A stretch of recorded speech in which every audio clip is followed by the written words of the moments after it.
My 17-year-old daughter worked day and night to earn a full-ride scholarship. My sister and parents took it from her, on purpose. It's better for the family, they said. I didn't shout. I did this. 3 days later, the police were at their door. You'd think I'd recognize a disaster when it walked through my door in a plain white envelope. But nope. I thought it was a dorm assignment or a parking permit or some thrilling update about student ID activation. The kind of thing you leave for your kid to open because it's theirs, and you're a cool, chill, totally not overinvested parent. I didn't even open it. I tossed it on the counter, smiled at Ruby, my daughter, scholarship winner, miracle in thrift store jeans, and said, "Mail came for you." She took one look and went quiet. Thin envelope. Thin, cheap, nothing fancy envelope. The kind that says, "Here's a boring form," or "Oops, you're uninsured." Ruby didn't say anything. She picked it up, walked down the hall, and disappeared into her room. I went back to stirring whatever dinner was. Pasta maybe. I don't remember. Because then she said it. "Mom." Her voice cracked like a stick snapping in half. I turned the burner off and walked down the hall. The door was open. She was sitting on the bed, hunched over, holding the letter like it might catch fire if she moved too fast. He handed it to me. Didn't speak. Just handed it to me. I read it twice before it even registered. "We acknowledge your decision to decline the scholarship. Your award has been reassigned to the next eligible candidate." I laughed. Not a happy laugh.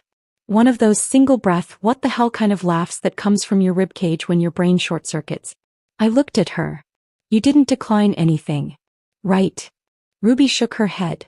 Her hands were clenched so tight I thought she might bruise her own palms. Her eyes were already wet. "No," she whispered. "Why would I do that?" She didn't need to convince me. Ruby had cried when the acceptance came in. She'd baked brownies for the admissions team even though they were 200 miles away. She'd framed her acceptance email. Decline the scholarship? That would be like burning a winning lottery ticket. I grabbed my phone and called the number listed on the letter. Financial aid office. I wasn't even polite. The hold music was some kind of acoustic violin hell loop. Ruby sat next to me shaking. Not crying anymore, just stunned. A woman finally answered. "This is Megan. How can I help?" I went straight in. "We just got a letter saying my daughter declined her scholarship." "That's a mistake." "She didn't." Pause. "May I have her student ID?" I gave it. She typed. I imagined the slow clack of betrayal. "We received a formal withdrawal email from her registered address last week," Megan said. "It's already been processed. The scholarship was reassigned." My throat dried up. "I'm sorry," I said. "What?" "It came from the address we have on file. The request was time-stamped last Monday, 7:47 p.m. Ruby looked at me. Her head tilted like she'd just been slapped. "I'm going to need you to read that address back to me," I said. Megan did. Ruby's face went white. "That's my email," she said. "But I didn't send anything." "I'm going to need a copy of that email," I said to Megan. "Can you send it to me?" "We can forward the message to the same address it came from, yes," she replied. "Of course." Perfect. They were forwarding a fraudulent email to the exact account it had been sent from, where the real owner never saw it. And then she added the kicker. "Sometimes students change their minds. If she had second thoughts, we can't just undo it now. Especially after it's been reassigned." She didn't withdraw. Megan didn't flinch. Or if she did, I didn't hear it. He just went on, perky and professional. "If you believe there was an error, you're welcome to file a formal complaint. But once reassigned, it's rarely reversible." "Who got it?" I asked. "Who was the next candidate?" "I'm sorry. We can't disclose that." Of course they couldn't. We hung up. Ruby didn't cry. Not right away. She just stared at the wall like it might blink first. Then she said quietly, "I almost believed it. Thought it was real. But of course not. It was too good to be true." It broke something in me. Not because she was wrong, but because she'd said it like she'd known all along, like part of her had been waiting for the world to snatch it back. I put my arm around her. "We'll find a way," I said. But even as I said it, my voice shook. Because I didn't know how. We'd scraped by on part-time contracts and faith for years. This scholarship wasn't a bonus. It was the only plan. And somewhere someone had stolen it. Using my daughter's identity. The forwarded email hadn't arrived yet. But when it did, we'd know more. I didn't want to believe what my gut was already whispering. But the timestamp, the email, the fact that it had come from her own account. Something was wrong. Terribly, deliberately wrong. And someone was behind it. I don't know what I expected to feel standing there in the living room waiting for a fraudulent email to arrive. Probably not murderous. It wasn't just that someone had stolen my daughter's scholarship. It was how they did it. The sheer coldness of pretending to be her, typing out a withdrawal message like it was nothing, then hitting send and watching her future collapse like a house of cards. And they did it from her own account. Her own email. Her identity. The screenshot was still on its way. Ruby was checking her inbox every 3 minutes.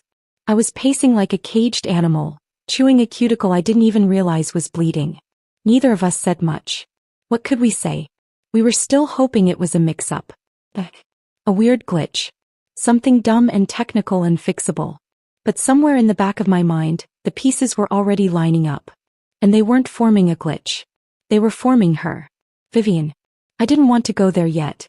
So instead I did what moms do when they're losing control. I rewound the tape and tried to explain it to myself. I grew up 2 years ahead of my sister, which is just close enough to be compared at every possible stage of your life. Vivian was the golden one. Not obviously, our parents weren't cartoon villains or anything, but there was always a second set of rules that followed her around. If I forgot to take out the trash, I was lazy. If she forgot, someone must have distracted her. If she cried, she was sensitive and needed comforting. If I cried, I was dramatic. And if we fought, well, don't use your little sister as an excuse. She's younger. You should know better. I learned early that protesting made things worse. So I stopped. Let her have the last cookie, the benefit of the doubt, the spotlight. Fine. Whatever. I built my life outside the favoritism radius. We both grew up. Had daughters at almost the same time. And for a while I let myself believe things were different. Ruby and Qley were close. Like genuinely close. Same school, same after-school programs, same goofy photos and matching pajamas. We raced them side by side. Lived in the same town. Shared babysitting, recipes, holiday tables. Our parents doted on them both. Or, almost both. It was subtle like everything else. Ruby got praised for her kindness. Qley got praised for her spark. Ruby was responsible. Qley was a natural leader. Ruby did the dishes after family dinner. Qley made everyone laugh and forgot the dishes, and somehow that was just as valuable. And when Qley messed up, when she got caught cheating on a vocab quiz or snapped at a teacher, it was stress. Pressure. Teenage hormones. When Ruby cried after a bad day. Sensitive. Needs to toughen up. Till I brushed it off. They were kids. And the girls loved each other. Qley came over for sleepovers. Ruby helped her with homework. They swapped books and inside jokes and shared Spotify playlists like a pair of nerdy twins. Ruby even helped Qley with her scholarship essays. Because yeah, both girls applied for the same full-ride program. It was a long shot. National. Competitive. We all knew there were tens of thousands of applicants and maybe 50 spots. But they went for it together, side by side, cheering each other on. When the acceptance came through for Ruby, I screamed. Then I cried. Then I panicked a little because I realized she might actually be leaving and I wasn't ready. But Ruby didn't do any of that. She just sat there quietly and said, "But what about Qley?" I told her the truth. "Qley will be okay. This is your moment." A few days later, Qley got her reply. "Waitlisted. You're first in line if someone drops out." Which, let's be honest, is academic speak for, don't get your hopes up unless someone dies.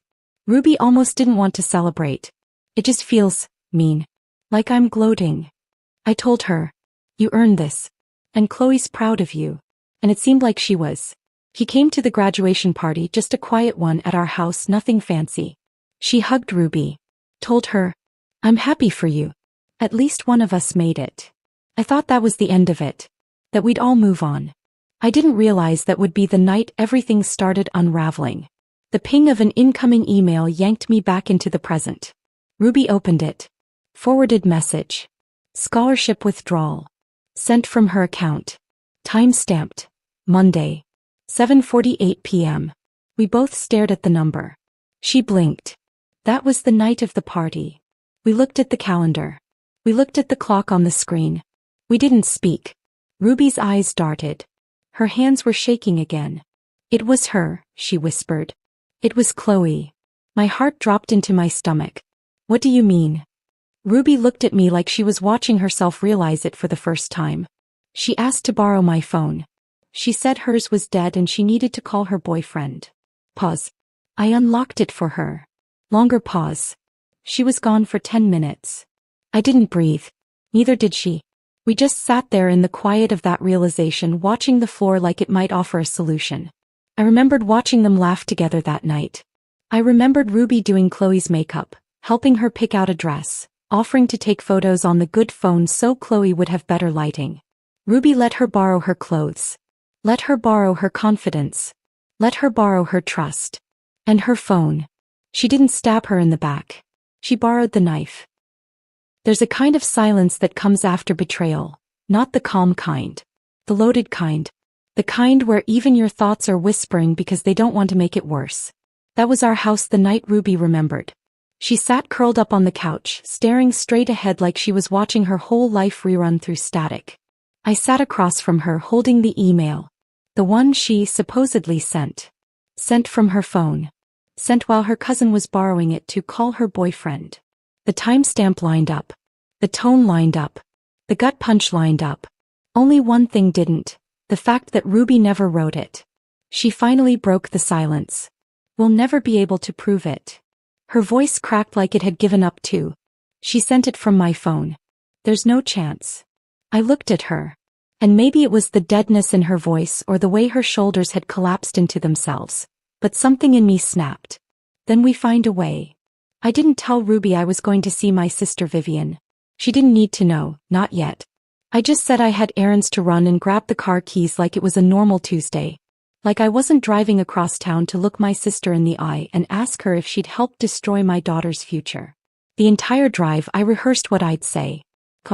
Factual. No accusations. I'd ask questions.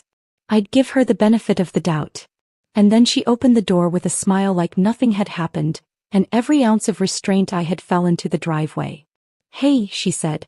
What's up? I held up my phone. This. She stepped aside to let me in. I didn't sit. Just stood there in her kitchen like a debt collector. This was sent from Ruby's email. At 7:48 p.m. On the night of her graduation party. That's the same time Qley borrowed her phone. Vivian glanced at the screen. Smiled. You're sure it wasn't just Ruby? I stared at her. That's when I realized she wasn't confused. She was stalling. She helped your daughter with her essays. Let her borrow her clothes. Let her borrow her phone. And now her scholarship's gone. Vivian shrugged. She shrugged. When your daughter was helping mine, she wasn't really helping, was she? She knew they were competing before Qley did. I blinked. Excuse me. She kept saying how guilty she felt Qley didn't get it. Why would she feel guilty if she hadn't done something wrong? I felt like I was watching her through a pane of glass. Like I was in a dream where nothing made sense and the floor might fall through at any second. What are you saying? She leaned against the counter. Nothing. Just saying, the winner is whoever says the last word. And that was it. That was the moment I knew. She'd known all along. I drove home shaking. Not from rage. Not from grief. From clarity. She hadn't just let it happen, she'd helped. And if Qley was smart enough to send that email without getting caught, then Vivian was smart enough to cover for her. But even Vivian hadn't counted on one thing. I'm a mom. And we remember everything. Damn. It hit me while washing my hands. Our backyard security camera. Motion activated. Full audio. Qley had stepped outside during the party. Said she needed a quiet place to call her boyfriend. She hadn't taken Ruby's phone far. Just out to the patio. Long enough to do what she needed. I pulled up the app. And there she was. Qley walking out the back door with a phone in her hand. 7:46 p.m. You couldn't see for certain that it was Ruby's phone. Not on video. But you could tell one thing. It wasn't Qley's. Different model. Wrong case. Definitely not the one she usually carried. She stared at the screen for a minute. Tapped. Tapped again. Then made a call. 7:50 p.m. He paced. Laughed. Said, yeah, I'll let you know. And walked back inside. Ruby's phone log confirmed it. One outgoing call to Qley's boyfriend, placed seconds after the email was sent. She'd sent it, then called him. One to cover the other. It wasn't a smoking gun, but it was enough to load one. I showed Ruby everything. The footage. The timestamp. The call log. She sat frozen, hands in her lap. It won't matter, she said. They'll just say I let her send it. Or that I changed my mind and now I'm blaming her. He was right. They would say that. So I said nothing. I turned to the table. Opened my laptop. What are you doing? I'm filing a complaint with the university. She stared at me. And after that, she asked. I'm filing a police report. Impersonation. Fraud. Educational sabotage. Call it whatever you want. It was theft. They didn't steal a wallet. They stole her future. I uploaded the footage. Attached screenshots. Submitted the timeline. Then I picked up the phone and called the non-emergency number for our local police department. I'd like to report impersonation and digital fraud, I said. Who's the victim? My daughter. She's 17. And she didn't just lose a scholarship. She was targeted. I didn't cry that night. Ruby went to bed early. I tucked her in like she was 5 again, kissed her forehead, told her it wasn't over. Then I sat in the kitchen with a cup of coffee I didn't drink and watched the status bar on the university portal spin in place. We've done everything we could, I whispered. Now it's up to them. But the truth? I wasn't waiting. I was getting ready. You'd think by this point I'd be used to betrayal. That there'd be some emotional scar tissue. That after watching my daughter's scholarship get stolen in slow motion by people we trusted, nothing could really surprise me anymore. But that's the funny thing about damage. It never breaks the same place twice. And the worst crack was still coming. I didn't know it yet. I thought the damage had already been done. 3 days after I filed the reports, my phone rang. No greeting. No preamble. Just Vivian. You sent the police to my house? Her voice was sharp and steady. Not shaken. Not wounded. Just controlled rage.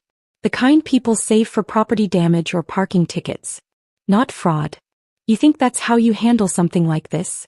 By involving strangers. I opened my mouth. Closed it again. There was no point reminding her that I had come to her first. She wasn't interested in facts. She wanted outrage. Qley's been crying. You scared Mom. She thought someone had died. And you didn't even have the decency to warn us? You just made us a public spectacle. I leaned back against the kitchen counter and looked at the tile. One of the corners was cracked. Just like this conversation. I have to go, I said. I hung up before she could answer. And then I stood there for another full minute holding my phone like it might vibrate back into meaning. Mom and Dad were there, I whispered. Ruby was in the next room refreshing her inbox. The university still hadn't replied. She looked up. What? Nothing, I lied. Get your shoes. We're going to see Grandma and Grandpa. She blinked. Now. We brought pancakes. Because we were the type of people who brought pancakes to a confrontation. Because Ruby believed they would listen if we were calm. Because I believed, at least half-deludedly, that our only challenge would be convincing them. That if we just walked them through it gently, they'd understand. They'd take our side. They'd be shocked. They'd hold Ruby and say, we didn't know. We're so sorry. God, we were stupid. They greeted us like it was any other morning. Coffee. Hugs. My mom commented on Ruby's new shoes. My dad asked if we wanted orange juice. We sat at the kitchen table. I pulled out the folder. Before we say anything else, we need you to look at this. They did. Quietly. With too much composure. First the email. Then the timestamp. Then the security footage of Qley outside with Ruby's phone. The call log. Every page in order.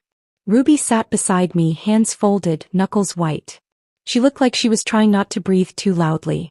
When my mother finally spoke, she didn't look at me. She looked at Ruby. She's just a child. That's when I knew something was wrong. She's 17, I said. And she committed fraud. My father set down the papers. She made a mistake. Maybe a poor decision. But she's a good kid. I blinked. You think she did it? They looked at each other. Then back at me. We thought you might come, my mother said. We've talked about it. All of us. The words hit like glass breaking. All of us. Vivian. After you told her what you found. I couldn't move. My jaw clenched so hard it clicked. You knew.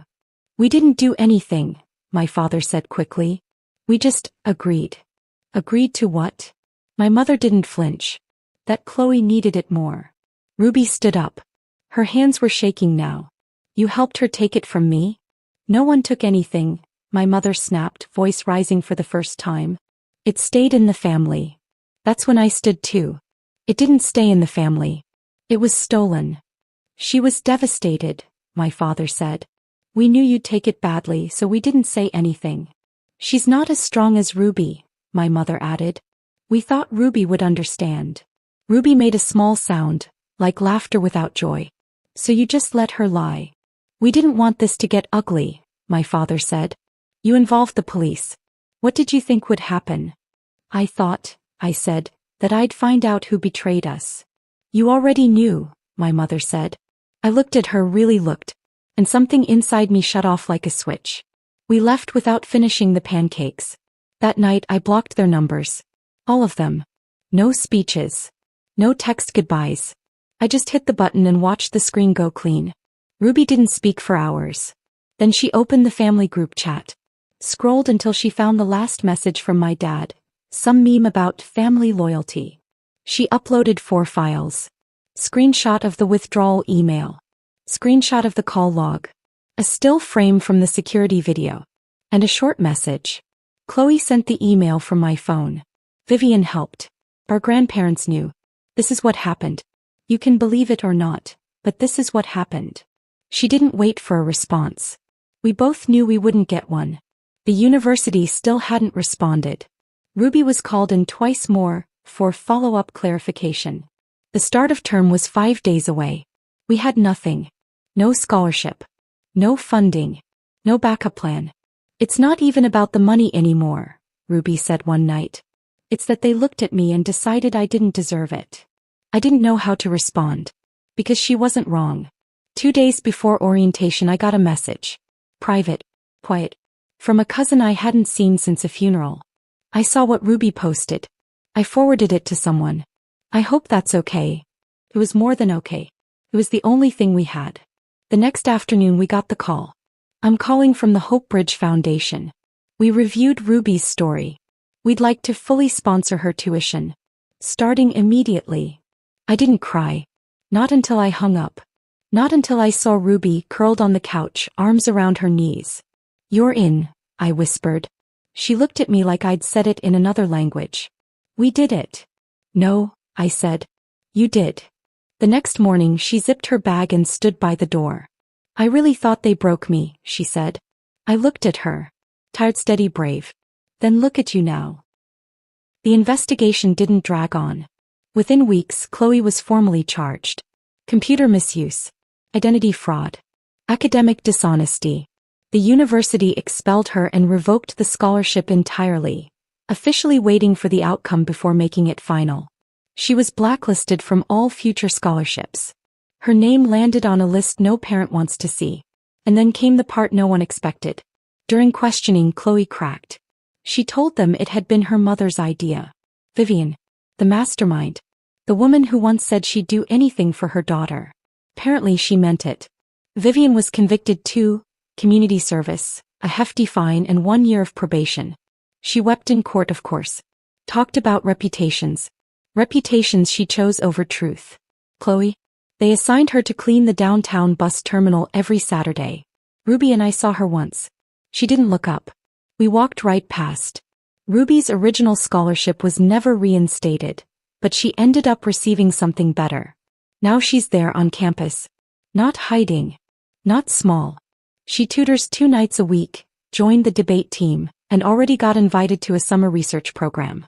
Sometimes I look at her across the kitchen table and see the flicker of something returning, like a match just beginning to burn. Confidence, joy, power. She still doesn't talk about her grandparents. Or her aunt. And I don't push. Or no contact.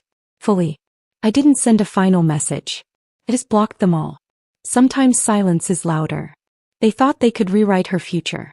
Turns out they just wrote their own ending. You tell me, did I go too far? Or not far enough? Comment below and hit subscribe.